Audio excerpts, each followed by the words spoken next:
Mauki. By Jack London. He weighed 110 pounds. His hair was kinky and negroid, and he was black. He was peculiarly black. He was neither blue-black nor purple-black, but plum-black. His name was Mauki, and he was the son of a chief. He had 3 tambos. Tambo is Melanesian for taboo, and is first cousin to that Polynesian word. Mauki's 3 tambos were as follows. First, he must never shake hands with a woman, nor have a woman's hand touch him or any of his personal belongings. Secondly, he must never eat clams nor any food from a fire in which clams had been cooked. Thirdly, he must never touch a crocodile, nor travel in a canoe that carried any part of a crocodile even if as large as a tooth. Of a different black were his teeth, which were deep black, or, perhaps better, lamp black. They had been made so in a single night, by his mother, who had compressed about them a powdered mineral which was dug from the landslide back of Port Adams. Port Adams is a saltwater village on Malaita, and Malaita is the most savage island in the Solomons, so savage that no traders or planters have yet gained a foothold on it, while, from the time of the earliest Beshtemer fishers and sandalwood traders down to the latest labor recruiters equipped with automatic rifles and gasoline engines, scores of white adventurers have been passed out by tomahawks and soft-nosed Snider bullets.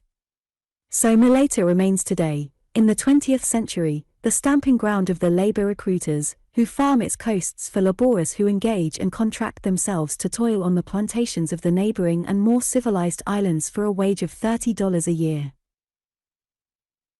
The natives of those neighboring and more civilized islands have themselves become too civilized to work on plantations. Mauki's ears were pierced, not in one place, nor 2 places, but in a couple of dozen places.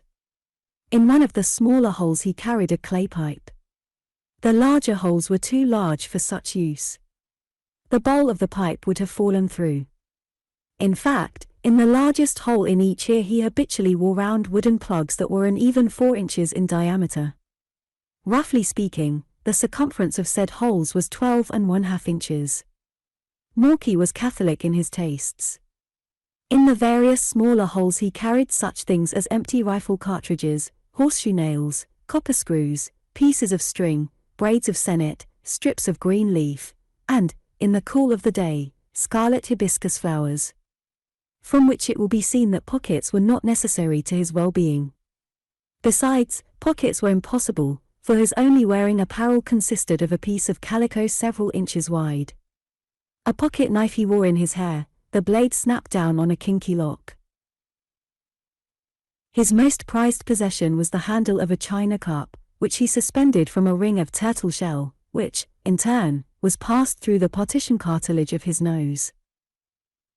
But in spite of embellishments, Mauki had a nice face. It was really a pretty face, viewed by any standard, and for a Melanesian it was a remarkably good-looking face. Its one fault was its lack of strength. It was softly effeminate, almost girlish. The features were small, regular, and delicate. The chin was weak, and the mouth was weak. There was no strength nor character in the jaws, forehead, and nose. In the eyes only could be caught any hint of the unknown quantities that were so large a part of his makeup and that other persons could not understand. These unknown quantities were pluck, pertinacity, fearlessness, imagination, and cunning, and when they found expression in some consistent and striking action, those about him were astounded. Mauki's father was chief over the village at Port Adams, and thus, by birth a saltwater man, Mauki was half amphibian. He knew the way of the fishes and oysters, and the reef was an open book to him. Canoes, also, he knew. He learned to swim when he was a year old. At 7 years he could hold his breath a full minute and swim straight down to bottom through 30 feet of water. And at 7 years he was stolen by the Bushmen, who cannot even swim and who are afraid of salt water. Thereafter Mauki saw the sea only from a distance, through rifts in the jungle and from open spaces on the high mountain sides. He became the slave of old Fanfoa, head chief over a score of scattered bush villages on the range lips of Malaita, the smoke of which, on calm mornings, is about the only evidence the seafaring white men have of the teeming interior population. For the whites do not penetrate Malata. They tried it once, in the days when the search was on for gold, but they always left their heads behind to grin from the smoky rafters of the bushmen's huts. When Mauki was a young man of 17, Fanfoa got out of tobacco. He got dreadfully out of tobacco. It was hard times in all his villages. He had been guilty of a mistake. Suo was a harbour so small that a large schooner could not swing at anchor in it. It was surrounded by mangroves that overhung the deep water. It was a trap, and into the trap sailed 2 white men in a small ketch. They were after recruits, and they possessed much tobacco and trade goods, to say nothing of 3 rifles and plenty of ammunition. Now there were no saltwater men living at Suo, and it was there that the bushmen could come down to the sea. The ketch did a splendid traffic. It signed on 20 recruits the first day. Even old Fanfoa signed on. And that same day the score of new recruits chopped off the 2 white men's head, killed the boat's crew, and burned the ketch. Thereafter, and for 3 months, there was tobacco and trade goods in plenty and to spare in all the bush villages. Then came the man o' war that threw shells for miles into the hills, frightening the people out of their villages and into the deeper bush. Next the man o' war sent landing parties ashore. The villages were all burned, along with the tobacco and trade stuff. The coconuts and bananas were chopped down, the taro gardens uprooted, and the pigs and chickens killed. It taught Fanfoa a lesson, but in the meantime he was out of tobacco. Also, his young men were too frightened to sign on with the recruiting vessels. That was why Fanfoa ordered his slave, Mauki, to be carried down and signed on for half a case of tobacco advance, along with knives, axes, calico, and beads, which he would pay for with his toil on the plantations. Mauki was sorely frightened when they brought him on board the schooner. He was a lamb led to the slaughter. White men were ferocious creatures. They had to be, or else they would not make a practice of venturing along the Malata coast and into all harbours, 2 on a schooner, when each schooner carried from 15 to 20 blacks as boat's crew, and often as high as 60 or 70 black recruits.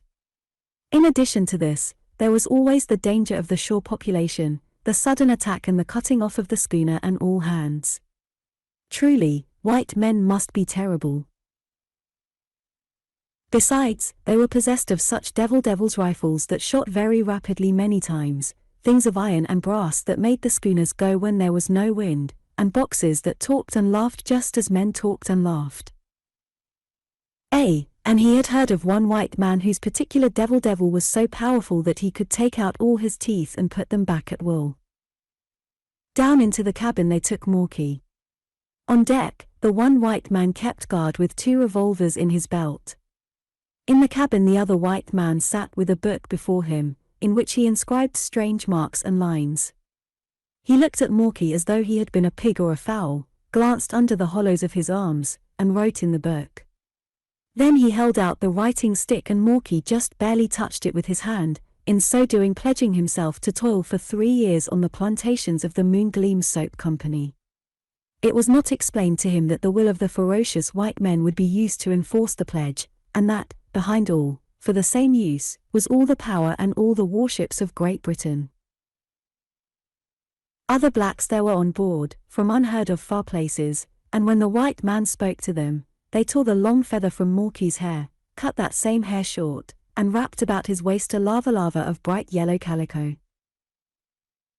After many days on the schooner, and after beholding more land and islands than he had ever dreamed of, he was landed on New Georgia, and put to work in the field clearing jungle and cutting cane grass.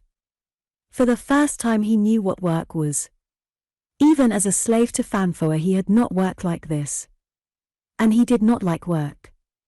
It was up at dawn and in at dark, on 2 meals a day. And the food was tiresome. For weeks at a time they were given nothing but sweet potatoes to eat, and for weeks at a time it would be nothing but rice. He cut out the coconut from the shells day after day, and for long days and weeks he fed the fires that smoked the copra, till his eyes got sore and he was set to felling trees. He was a good axeman, and later he was put in the bridge building gang. Once, he was punished by being put in the road building gang. At times he served as boat's crew in the whaleboats, when they brought in copra from distant beaches or when the white men went out to dynamite fish. Among other things he learned Beshtemer English, with which he could talk with all white men, and with all recruits who otherwise would have talked in 1,000 different dialects. Also, he learned certain things about the white men, principally that they kept their word. If they told a boy he was going to receive a stick of tobacco, he got it. If they told a boy they would knock 7 bells out of him if he did a certain thing, when he did that thing, 7 bells invariably were knocked out of him. Mauki did not know what 7 bells were, but they occurred in Beshtemer, and he imagined them to be the blood and teeth that sometimes accompanied the process of knocking out 7 bells. One other thing he learned: no boy was struck or punished unless he did wrong. Even when the white men were drunk, as they were frequently, they never struck unless a rule had been broken. Mauki did not like the plantation. He hated work, and he was the son of a chief. Furthermore, it was 10 years since he had been stolen from Port Adams by Fanfoa, and he was homesick. He was even homesick for the slavery under Fanfoa. So he ran away. He struck back into the bush, with the idea of working southward to the beach and stealing a canoe in which to go home to Port Adams. But the fever got him, and he was captured and brought back more dead than alive. A second time he ran away, in the company of 2 Malaita boys. They got down the coast 20 miles, and were hidden in the hut of a Malaita freeman, who dwelt in that village.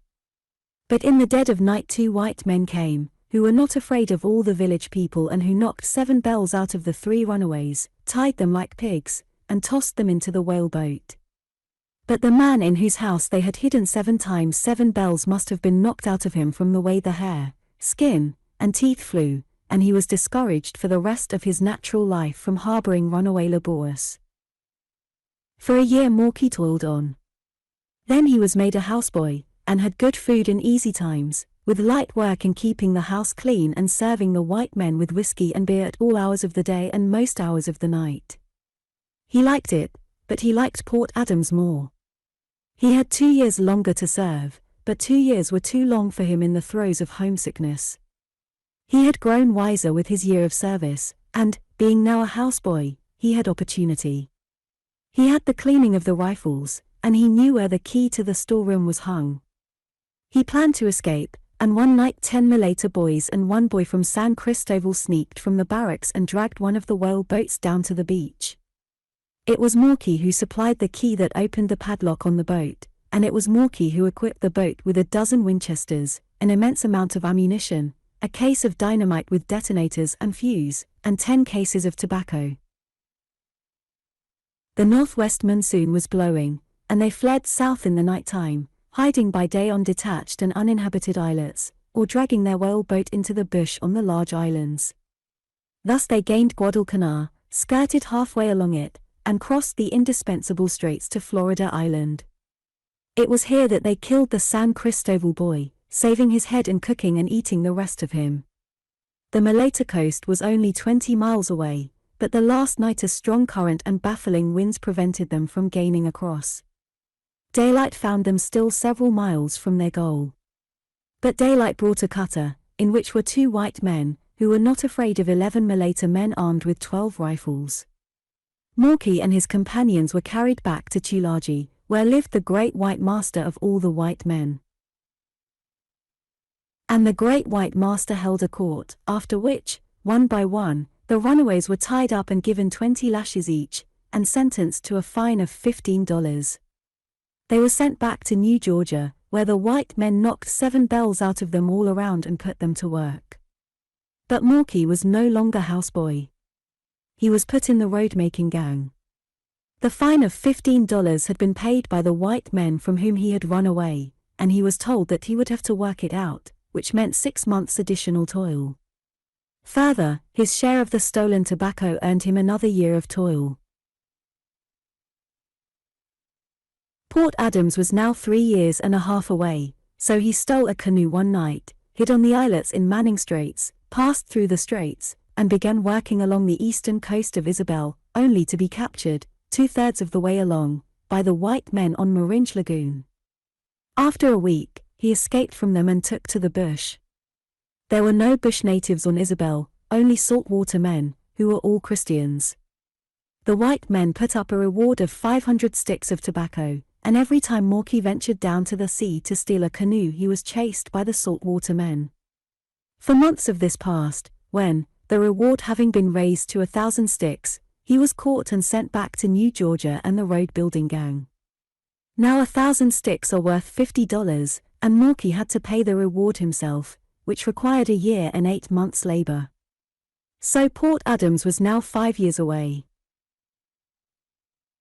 His homesickness was greater than ever, and it did not appeal to him to settle down and be good, work out his 4 years, and go home. The next time, he was caught in the very act of running away. His case was brought before Mr. Haverby, the island manager of the Moongleam Soap Company, who had judged him an incorrigible. The company had plantations on the Santa Cruz Islands, hundreds of miles across the sea, and there it sent its Solomon Islands incorrigibles. And there Mauki was sent, though he never arrived. The schooner stopped at Santa Ana, and in the night Mauki swam ashore, where he stole 2 rifles and a case of tobacco from the trader and got away in a canoe to Cristobal. Maleta was now to the north, 50 or 60 miles away. But when he attempted the passage, he was caught by a light gale and driven back to Santa Ana, where the trader clapped him in irons and held him against the return of the schooner from Santa Cruz. The 2 rifles the trader recovered, but the case of tobacco was charged up to Mauki at the rate of another year. The sum of years he now owed the company was 6. On the way back to New Georgia, the schooner dropped anchor in Morale Sound, which lies at the southeastern extremity of Guadalcanal. Mauki swam ashore with handcuffs on his wrists and got away to the bush.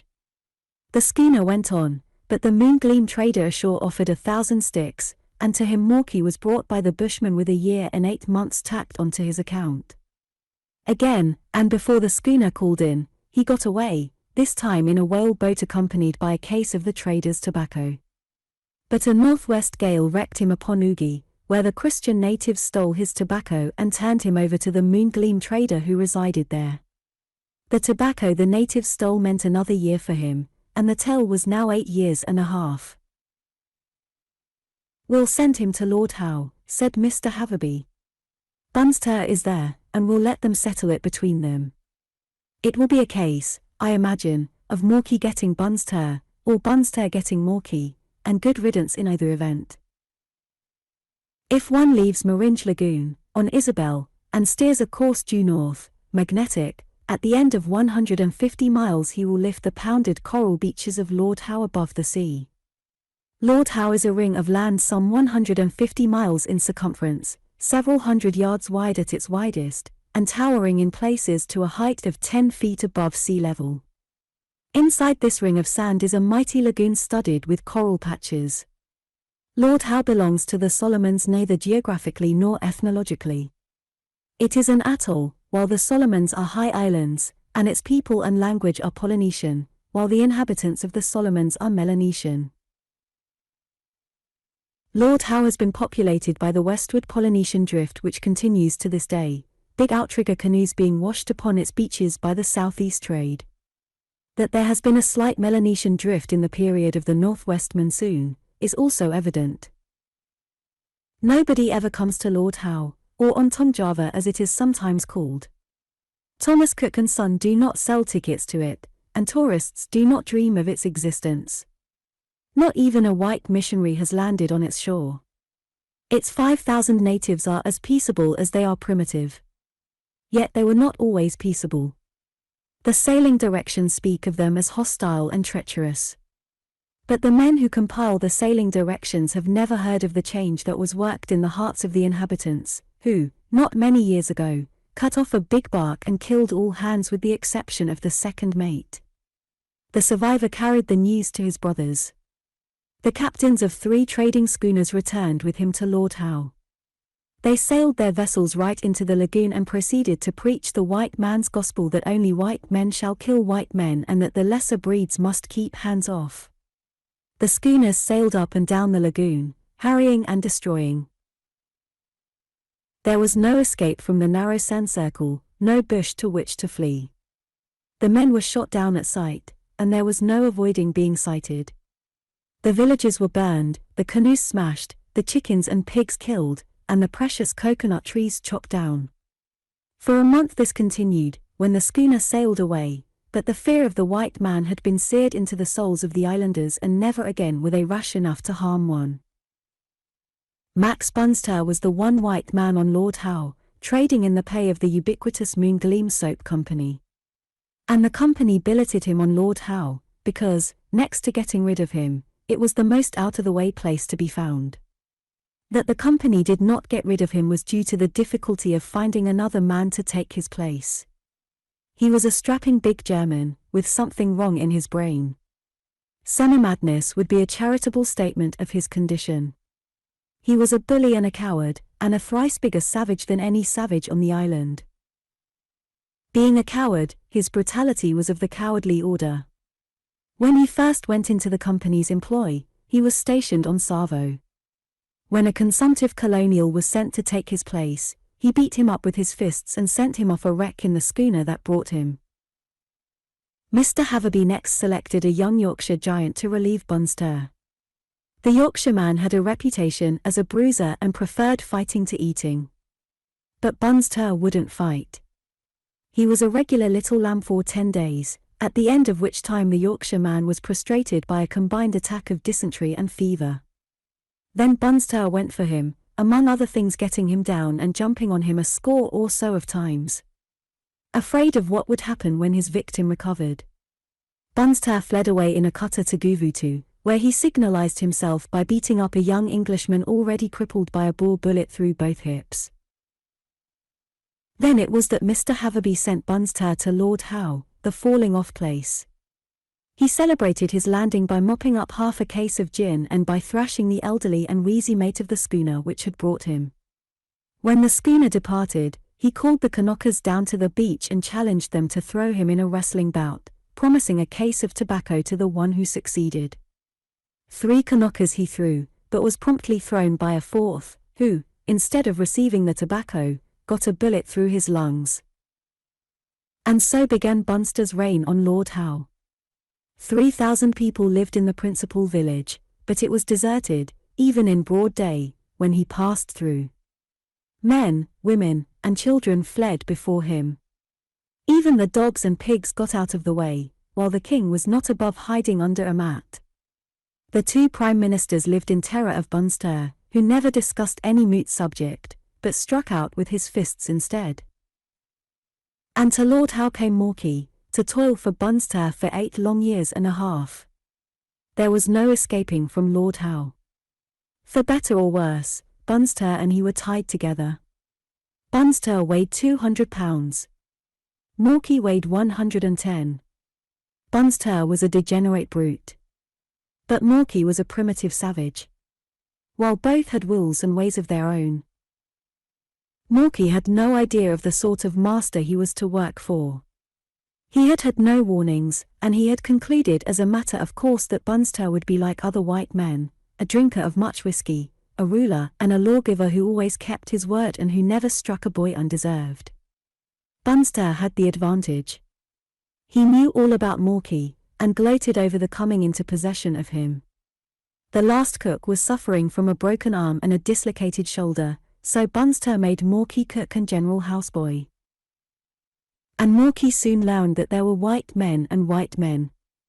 On the very day the schooner departed he was ordered to buy a chicken from Samisi, the native Tongan missionary. But Samisi had sailed across the lagoon and would not be back for 3 days. Mauki returned with the information. He climbed the steep stairway, the house stood on piles 12 feet above the sand, and entered the living room to report. The trader demanded the chicken. Mauki opened his mouth to explain the missionary's absence. But Bunster did not care for explanations. He struck out with his fist. The blow caught Mauki on the mouth and lifted him into the air. Clear through the doorway he flew, across the narrow veranda, breaking the top railing, and down to the ground. His lips were a contused, shapeless mass, and his mouth was full of blood and broken teeth. That "That'll teach you that back talk don't go with me," the trader shouted, purple with rage, peering down at him over the broken railing. Mauki had never met a white man like this, and he resolved to walk small and never offend. He saw the boat boys knocked about, and one of them put in irons for 3 days with nothing to eat for the crime of breaking a rollock while pulling. Then, too, he heard the gossip of the village and learned why Bunster had taken a third wife by force, as was well known. The first and second wives lay in the graveyard, under the white coral sand, with slabs of coral rock at head and feet. They had died, it was said, from beatings he had given them. The third wife was certainly ill-used, as Mauki could see for himself. But there was no way by which to avoid offending the white man who seemed offended with life. When Mauki kept silent, he was struck and called a sullen brute. When he spoke, he was struck for giving back talk. When he was grave, Bunster accused him of plotting and gave him a thrashing in advance, and when he strove to be cheerful and to smile, he was charged with sneering at his lord and master and given a taste of stick. Bunster was a devil. The village would have done for him, had it not remembered the lesson of the 3 schooners. It might have done for him anyway, if there had been a bush to which to flee.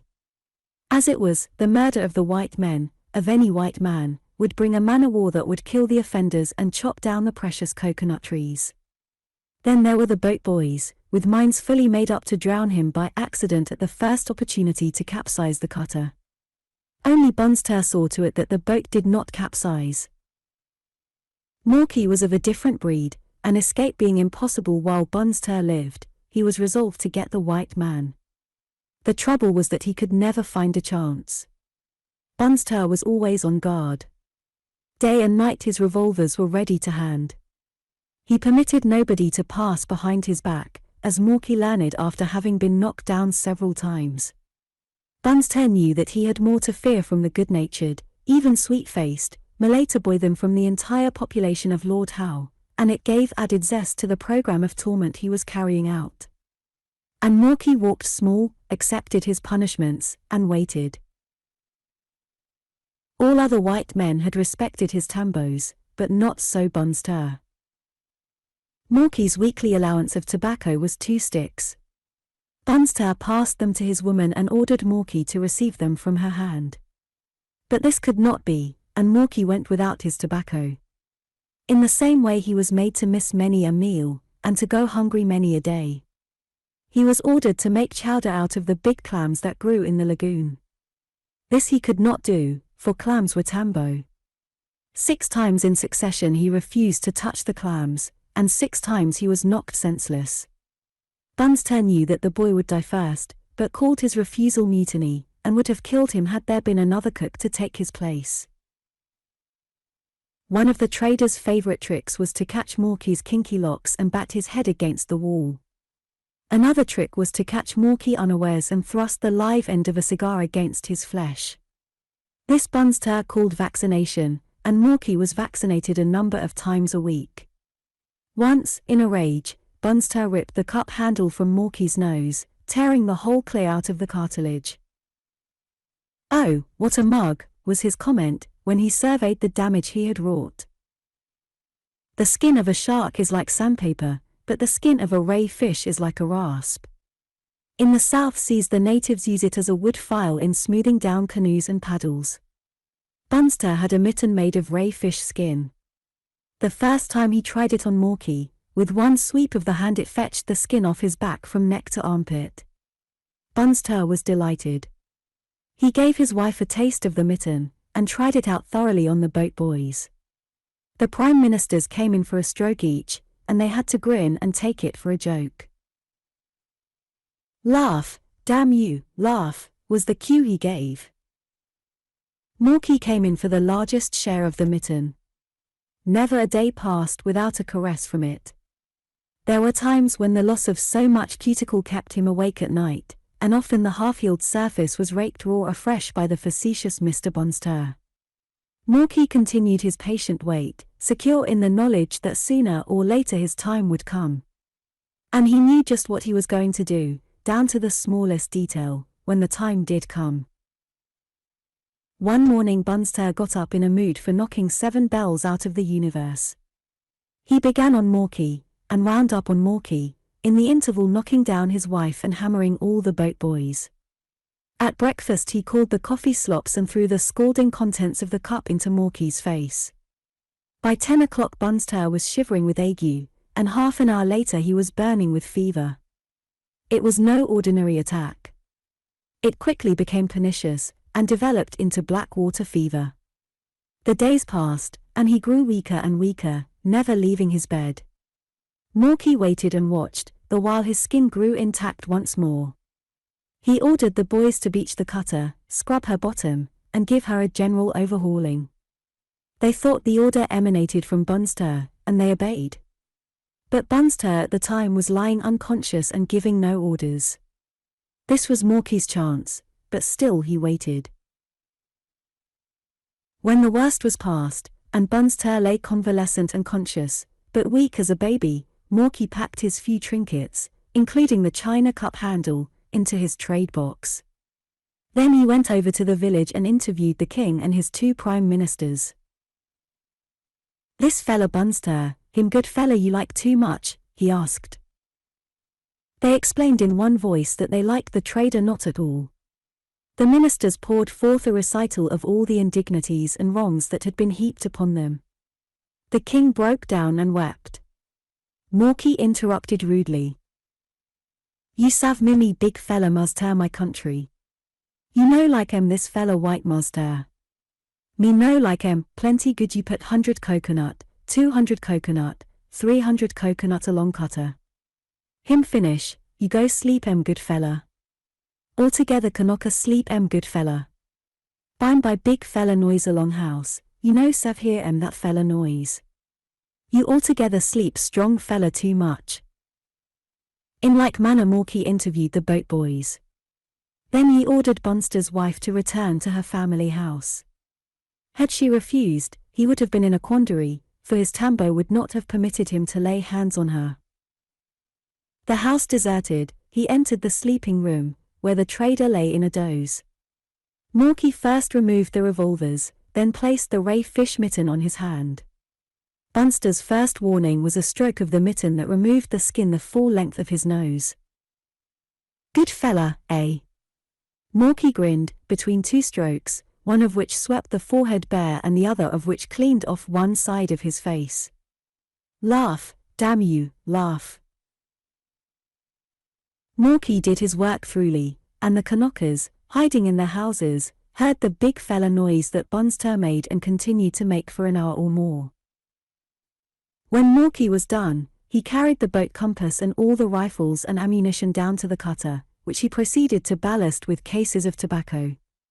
It was while engaged in this that a hideous, skinless thing came out of the house and ran screaming down the beach till it fell in the sand and mowed and gibbered under the scorching sun. Mauki looked toward it and hesitated. Then he went over and removed the head, which he wrapped in a mat and stowed in the stern locker of the cutter. So soundly did the Kanakas sleep through that long hot day that they did not see the cutter run out through the passage and head south, close-hauled on the southeast trade. Nor was the cutter ever sighted on that long tack to the shores of Isabel, and during the tedious headbeat from there to Malaita. He landed at Port Adams with a wealth of rifles and tobacco such as no one man had ever possessed before. But he did not stop there. He had taken a white man's head, and only the bush could shelter him. So back he went to the bush villages, where he shot old Fanfoa and half a dozen of the chief men, and made himself the chief over all the villages.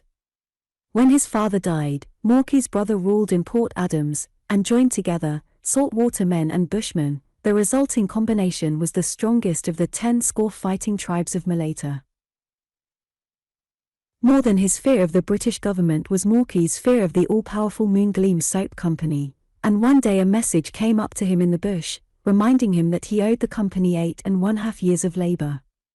He sent back a favorable answer, and then appeared the inevitable white man, the captain of the schooner, the only white man during Mauki's reign, who ventured the bush and came out alive. This man not only came out, but he brought with him $750 in gold sovereigns, the money price of 8 years and a half of labor plus the cost price of certain rifles and cases of tobacco. Mauki no longer weighs 110 pounds. His stomach is 3 times its former girth, and he has 4 wives. He has many other things: rifles and revolvers, the handle of a china cup, and an excellent collection of bushmen's heads. But more precious than the entire collection is another head, perfectly dried and cured, with sandy hair and a yellowish beard, which is kept wrapped in the finest of fiber lavas. When Mauki goes to war with villages beyond his realm, he invariably gets out this head, and alone in his grass palace, contemplates it long and solemnly. At such times the hush of death falls on the village, and not even a pickaninny dares make a noise. The head is esteemed the most powerful devil on Maleta, and to the possession of it is ascribed all of Mauki's greatness.